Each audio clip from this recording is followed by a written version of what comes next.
Hello and welcome to another episode of Practical IT. In this episode, we're going to take a look at another function of VBoxManage, which is the utility that you use to perform various tasks on your virtual machines built with VirtualBox.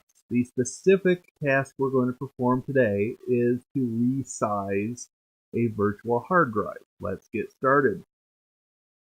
Okay, as you can see on your screen, I've got VirtualBox running, and we are currently looking at the VortexBox virtual machine. This was directly their VM created by the developers for testing the beta version of VortexBox 2.5.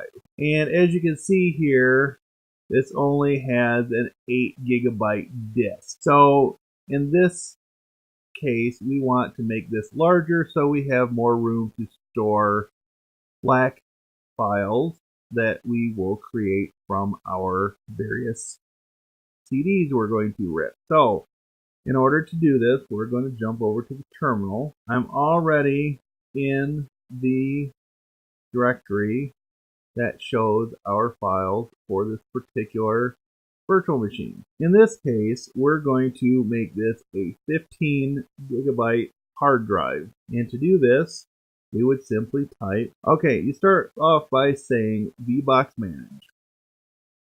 And what do we want to do? We want to modify hard drive. And then specify the virtual hard drive. And then double dash resize, and then give the amount that you want to resize it to.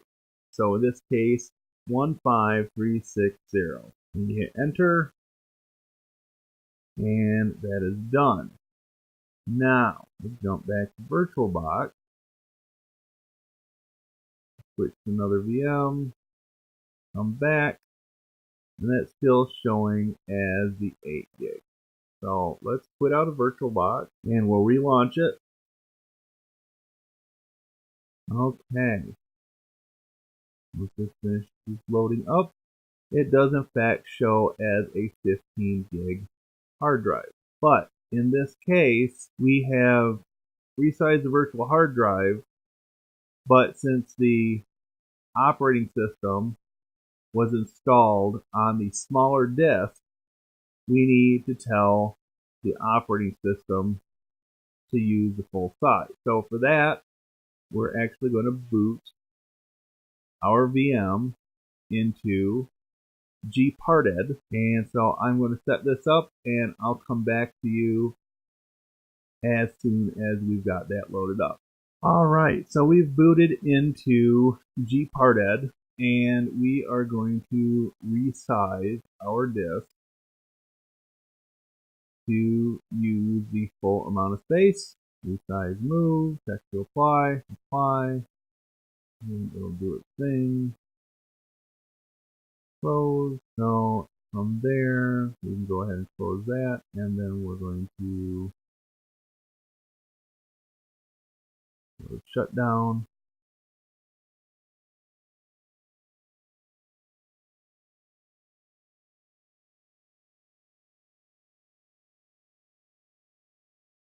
And we'll come back after we've booted into VortexBox.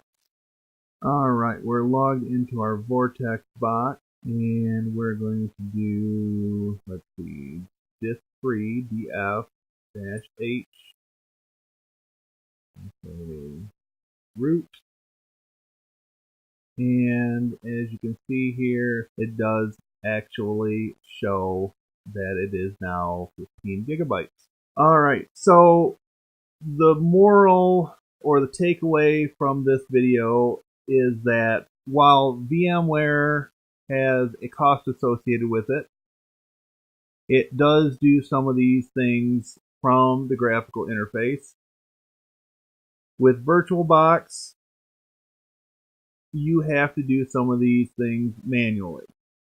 And that's not necessarily a bad thing, because when you make it easy and accessible for anybody to do these things, then you're more likely to see people doing things and messing things up in the process.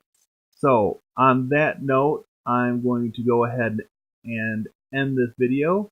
If you like the video, please give a thumbs up, subscribe, and click the bell icon for more notifications when new videos are released. Until next time, thank you for watching. Have a great day.